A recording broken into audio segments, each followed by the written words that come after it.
বন্ধুরা, সবাইকে স্বাগত জানাচ্ছি আমার বিধান আইটি হোম ইউটিউব চ্যানেলের পক্ষ থেকে। প্রিয় বন্ধুরা, আমি একটি নতুন ভিডিও নিয়ে এসেছি আপনাদের সামনে।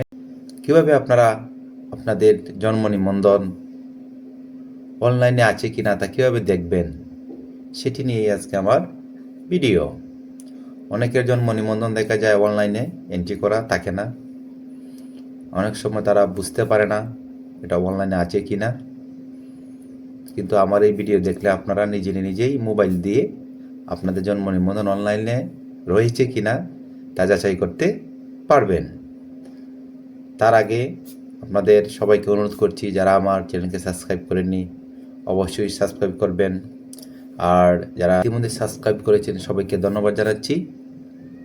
চলে যাচ্ছি মোবাইল স্ক্রিনে। প্রিয় বন্ধুরা, আমরা চলে আসলাম মোবাইল স্ক্রিনে আসার পর দেখেন আমরা গুগল কোথায় রয়েছে সেই গুগল খুঁজে বের করব। দেখেন এই হচ্ছে গুগল, সেই গুগলের মধ্যে ক্লিক করব। গুগলের মধ্যে ক্লিক করার পর এই যে সার্চ বার রয়েছে, দেখেন এই সার্চ বারে লিখব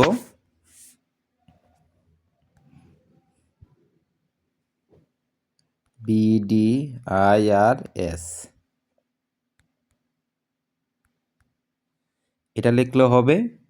আবার everify.bdirs.gov.bd এটা লিখলেও চলে আসবে, আমাদের সেই ওয়েবসাইটে নিয়ে যাবে। আমি এটা লিখে সার্চ করলাম। সার্চ করার পর দেখেন প্রথম যে ওয়েবসাইটটা আসবে সেই ওয়েবসাইটে ক্লিক করব।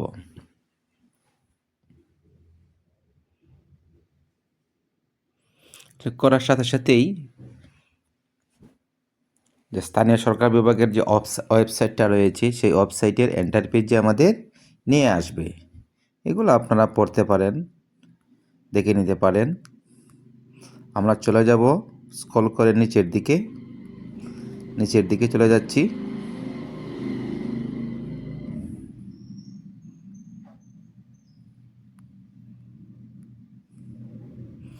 নিচের দিকে চলে আসার পর দেখেন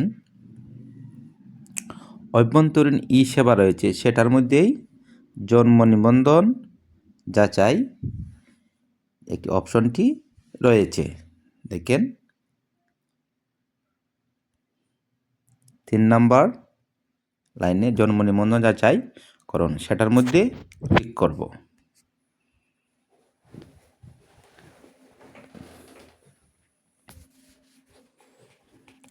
ক্লিক করার সাথে সাথেই দেখেন আমাদের একটি এন্টার পেজে নিয়ে আসছে। এন্টার পেজে দেখেন, একটু লক্ষ্য করুন সবাই, এখানে রয়েছে আপনার বার্থ রেজিস্ট্রেশন নাম্বার। এটা হচ্ছে আপনার জন্ম নিবন্ধনের মধ্যে যে নাম্বারটা রয়েছে সেই জন্ম নিবন্ধনের নাম্বারটা এখানে লিখবেন এবং নিচে লিখবেন বার্থ ডেট অর্থাৎ আপনার জন্ম তারিখ। তো জন্ম তারিখ লিখতে গেলে কীভাবে লিখবেন, এটা একটা নিয়ম রয়েছে। দেখেন প্রথম লিখতে হবে ইয়ার মানে সালটা, তারপর হচ্ছে মাস, তারপর হচ্ছে তারিখ, কীভাবে লিখতে হবে আমি লিখছি। আর তারপর হচ্ছে একটা ক্যাপচা দেওয়া রয়েছে, সেই ক্যাপচাটা কীভাবে পূরণ করতে হবে আমি দেখাবো। তো আমি জন্ম নিবন্ধন নাম্বারটা লিখছি।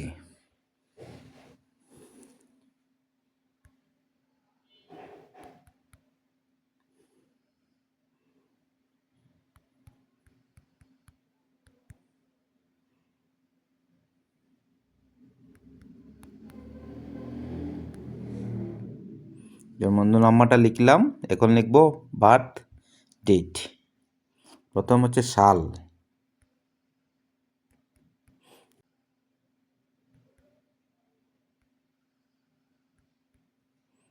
লিখে দিলাম। এখন আমি এখানে একটা ক্যাপচা রয়েছে, ক্যাপচাটা কি ভালোভাবে স্পষ্টভাবে দেখবেন, এটা আসলে কি করতে বলেছে। অর্থাৎ 98 থেকে 36 বিয়োগ করতে হবে। বিয়োগ করে যত হবে কত এই ঘরের মধ্যে লিখতে হবে, এই ঘরের মধ্যে লিখতে হবে। এখন আমি দেখি 58 মধ্যে 36 কত হয়, 62। আমি ইংরেজিতে লিখবেন 62 লিখলাম। লেখার পর এখন আমি কী করব, দেখেন এখানে চার্জ অপশন রয়েছে, সেই চার্জ অপশনে ক্লিক করবেন। ক্লিক করার সাথে সাথেই দেখেন পুরা আমার অনলাইন যে কপিটা সেটা শো করছে। দেখেন আমার জন্ম নিবন্ধনটার সম্পূর্ণ ডিটেলস, নাম, জন্মস্থান, মার নাম, বাবার নাম, এগুলো কিন্তু এখানে শো করছে। এখন আপনি এটাকে, যদি আপনার সব ঠিকঠাক থাকে তাহলে আপনি এটা ডাউনলোড করতে পারবেন। এবং ডাউনলোড কীভাবে করবেন, দেখেন উপরের ডান দিকে 3 ডট মেনু রয়েছে, সেই 3 ডট মেনুর মধ্যে ক্লিক করবেন। ক্লিক করার পর দেখেন এখানে ডাউনলোডের একটি চিহ্ন রয়েছে, দেখেন সেটার মধ্যেও ক্লিক করে আপনি ডাউনলোড করতে পারবেন। দেখেন ক্লিক করলাম, ক্লিক করার সাথে সাথে এটা ডাউনলোড হয়ে গিয়েছে। দেখেন ফাইল ডাউনলোড ওপেন। এখন আপনার ফাইল ম্যানেজারে বা গ্যালারিতে গিয়ে আপনার এটা দেখতে পারবেন। এভাবে আপনারা একটি জন্ম নিবন্ধন অনলাইনে আছে কিনা চেক করতে পারবেন বা ডাউনলোড করতে পারবেন।